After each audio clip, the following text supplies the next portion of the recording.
Hello, and welcome back to the recommendation series, where someone gives me a prompt and I provide a list of recommendations based on that prompt. So if you missed it, the first episode was looking at short literary fiction, kind of under 200-ish pages. And now to go the other way round, Atomic Wizard, who's one of my Patreons, who, first of all, thank you to my Patreons for your continued support. Atomic Wizard came in with looking for sci-fi recommendations. It's going to be an interesting one for me. It's fair to say that whilst I've read sci-fi, I'm also criminally underread in sci-fi. So I'm going to give the suggestions for the ones that I've read, because there are some absolute bangers in here, but I also would love if those of you that came in here with your big sci-fi heads, you have your hat and you're like, oh, Miss Science, then I'd love to hear your recommendations, because what you're going to see is I am a soft sci-fi bitch. I'm scared of math. I dropped it at A-level. Didn't like it. And overall, because I don't imagine whilst I read a lot, sometimes sci-fi concepts where they're trying to describe something that doesn't exist goes completely over my head sometimes.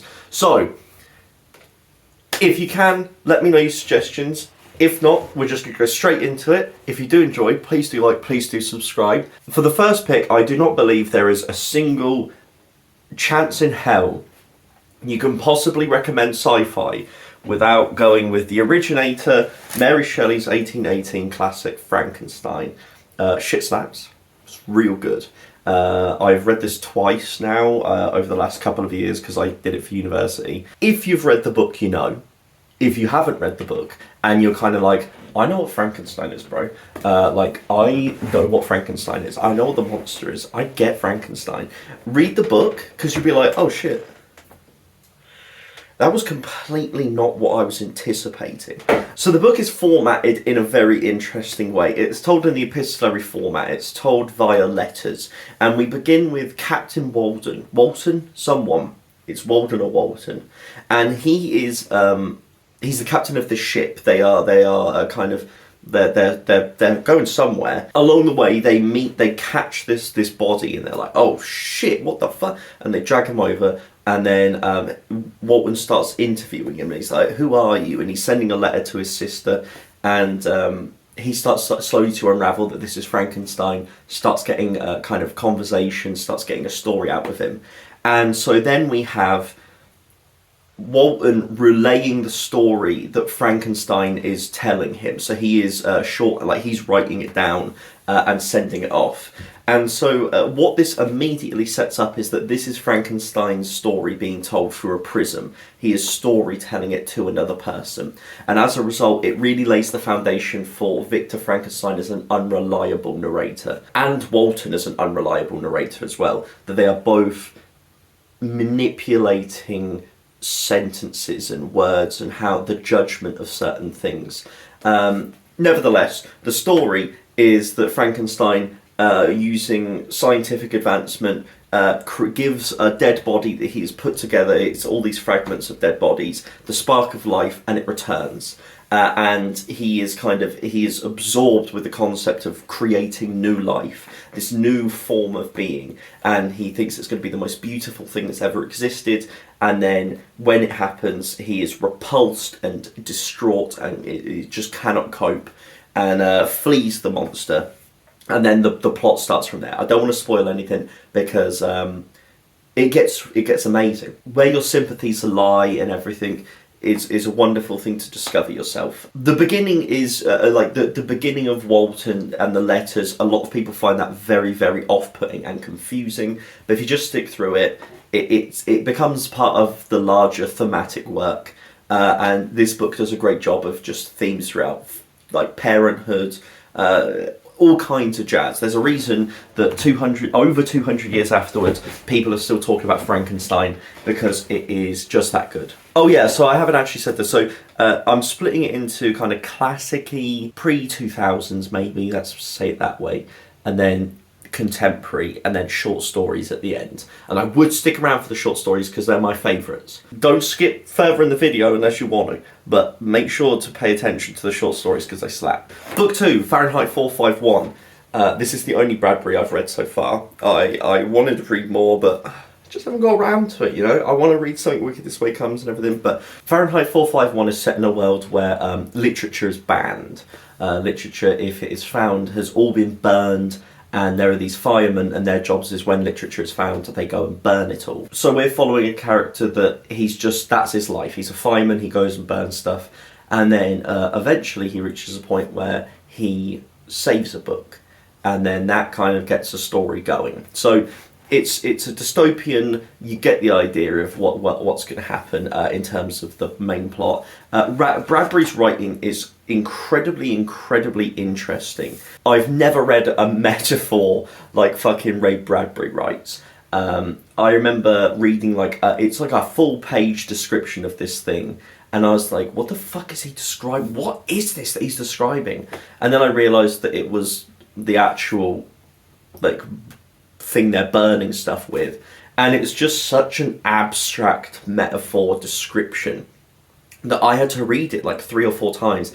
And I know that may sound like a negative, but it's just super cool.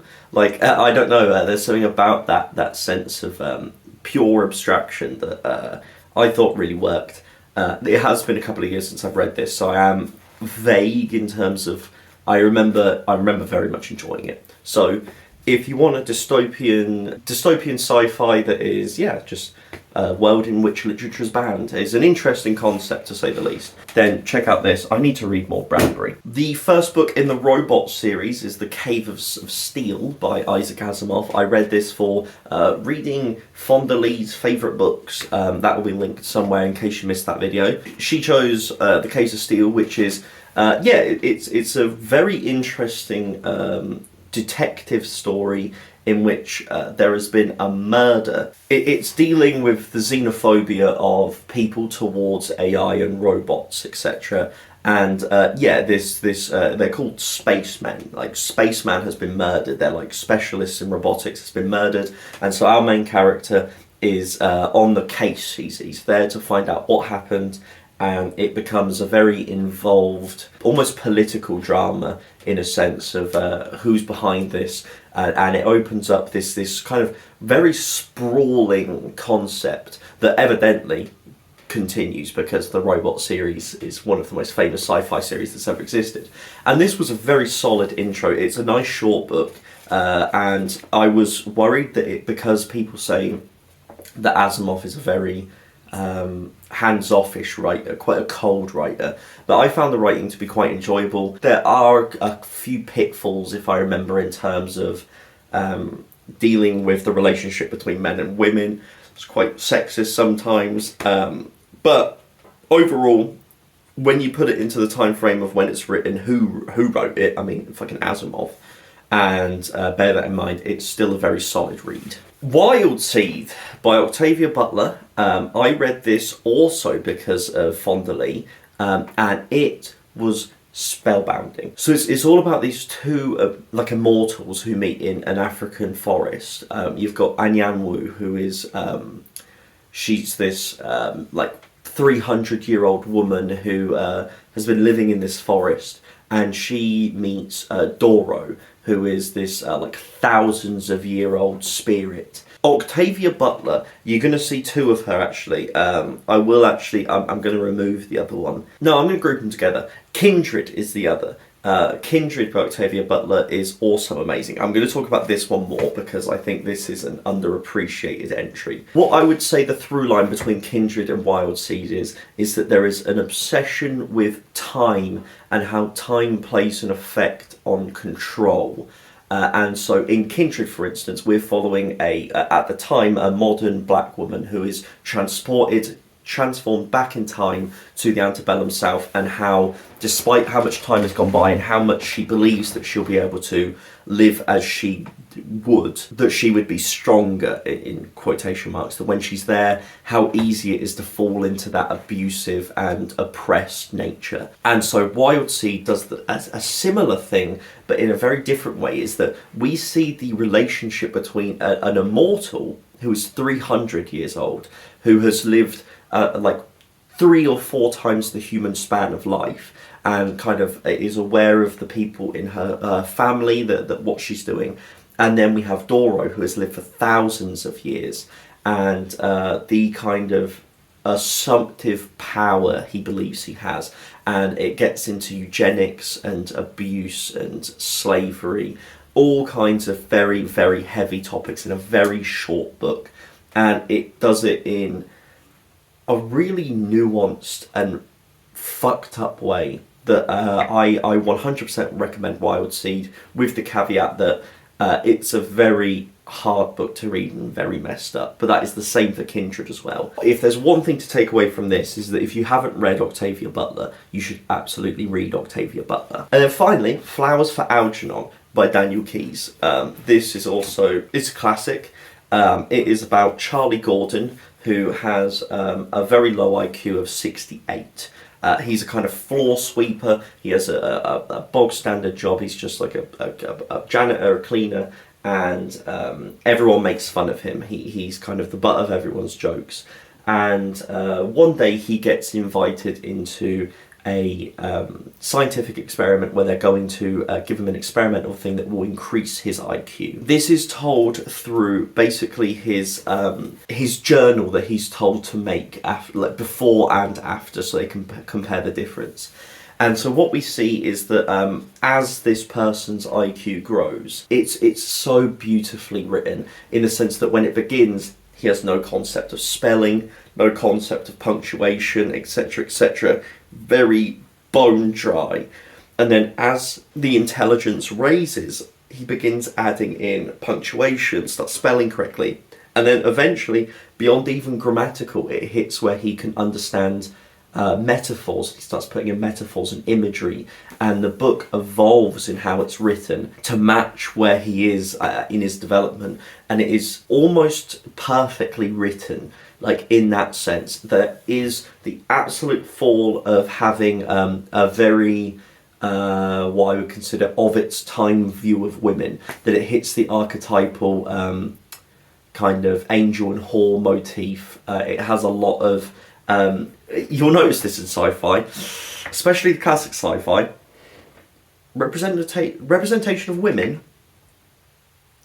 little rough boys. But if you can ignore that, which I understand people can't, but if you can ignore that and just read it from a technical writing perspective, and also from a very beautiful character development, it's one of the most realised and well-written characters in Charlie.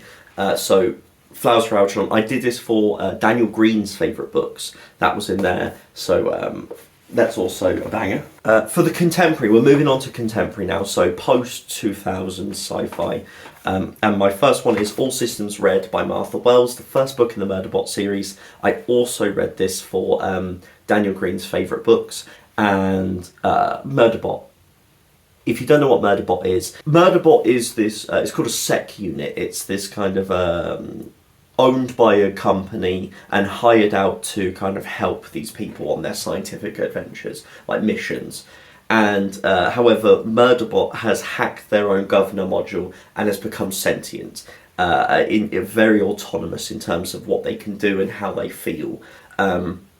And as a result, you become very attached to this anxious, self-repressing, very sad robot who just wants to fit in.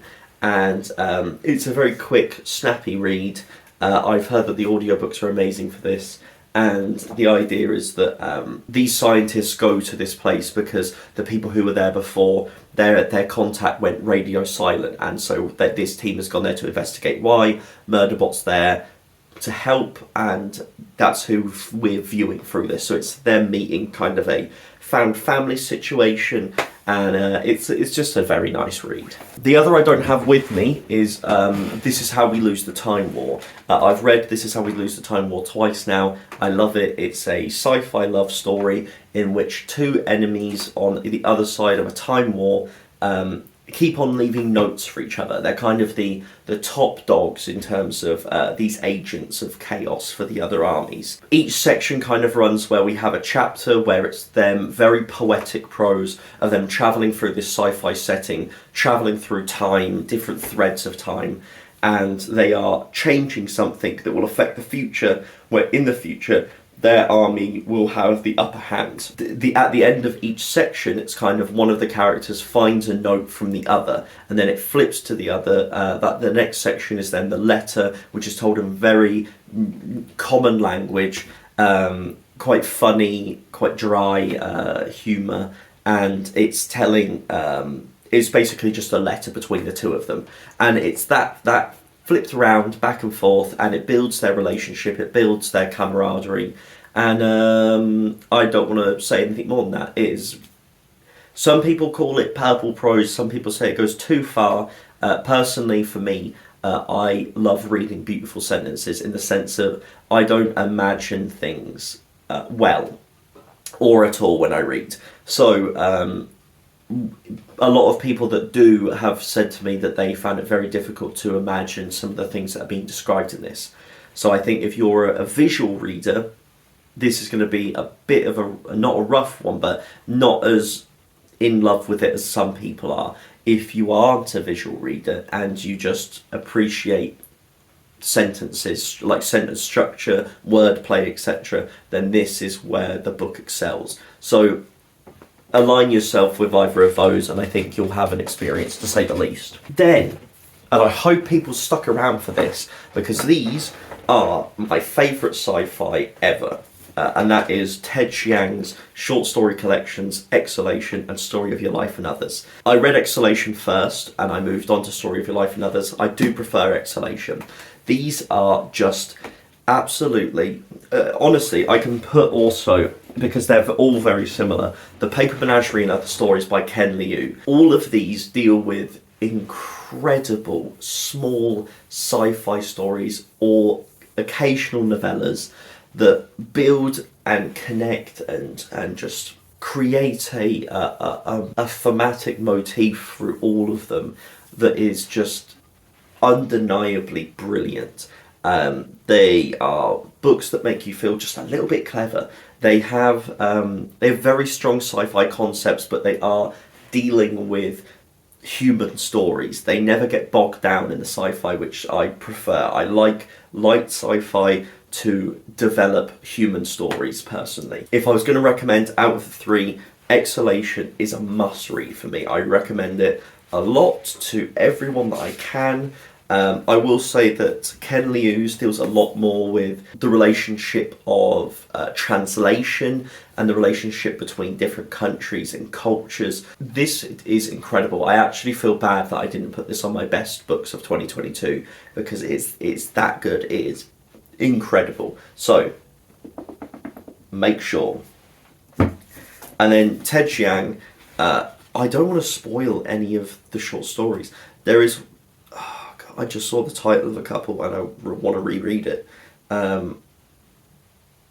It's amazing. Yeah, I'm actually gonna, this is funny. Carmen Maria Machado, who is a brilliant writer who did In the Dream House, which is one of my favourite books of the year so far. I just saw that their kind of pull quote for this collection is, "We all know Ted Chiang's a fucking genius, but Ted Chiang is a fucking genius."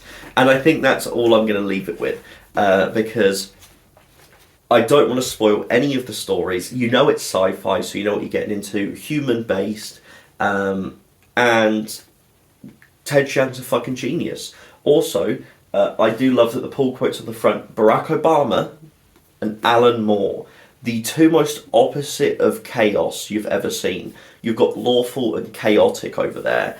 And the fact that this brings those together says a lot for how good this is. That is my list what we're going to do is we're going to lift it up here for a very nice thumbnail, which hopefully doesn't get cut off or anything. But if you did enjoy, please do like, please do subscribe, and let me know if you've read any of these first off in the description, in the comments, not the description. And also let me know what sci-fi I should be reading based on my love of these. And, as always, have a nice rest of your day.